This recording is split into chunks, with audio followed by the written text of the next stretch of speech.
My name's Robert Kelsey, author of What's Stopping You, a book on understanding, accepting and navigating the fears and insecurities that stop us making progress in our lives. Perhaps the most debilitating insecurity that I deal with is fear of failure, yet many people go through their whole lives with fear of failure without even realising that they actually suffer from it. If you wonder if you have fear of failure, then it may be helpful to look at 1960s experiments undertaken by American psychologists on children that first examined and explored the idea of fear of failure. One psychologist stands out for me, John Atkinson at Stanford University. His experiments in the 1960s on American children developed the idea of achievement motivation in children, but also spotted the opposite, which was fear of failure. Atkinson set the children reward-based tasks, and he noticed that they approached them in one of two different ways. Either they approached it expecting success and therefore expecting the rewards from success, or they approached it expecting failure, and those who approached it expecting failure actually sought to avoid the task altogether. For instance, Atkinson set the children a game of hooping the peg. He noticed that the children that had achievement motivation would stand at a challenging but achievable distance from the peg. But he also noticed that the children that had fear of failure would stand right on top of the peg and throw the hoop right over it in order to be certain to hoop the peg, or would seek to avoid the task altogether. Yet Atkinson noticed one more thing, that one of the avoidance tactics of those with high fear of failure was to stand almost an impossible distance back from the peg, so they would throw the hoop from as far back as possible, knowing that it was almost impossible that they would get the peg at that distance. They had no fear of failure at that point because there was no public humiliation in failing at that distance. Atkinson's discoveries on our approach to our careers and even our lives is, in my opinion, crucial. Could it be that those seeking pop stardom or TV fame were as motivated by fear of failure at avoiding achievable but challenging careers as those with very low expectations for their careers?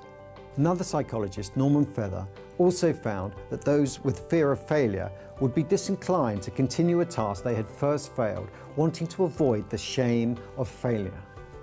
Yet he noticed that if he told a fearful child that the task was very difficult, they would be inclined to continue with the task. The reason being that the shame of failure had been lowered. In fact, the task he was setting them was impossible, but at first looked easy. And then there's Bernard Weiner of the University of California. Like Atkinson and Feather, he noticed that the children divided into two camps, those that had a positive frame of mind and those that had a negative frame of mind. Those with a positive frame of mind were likely to put down their successes to their own abilities, and they'd put their failures down to lack of concentration. Those with a negative frame of mind would put their successes down to luck and their failures down to their own inabilities or perhaps bad luck.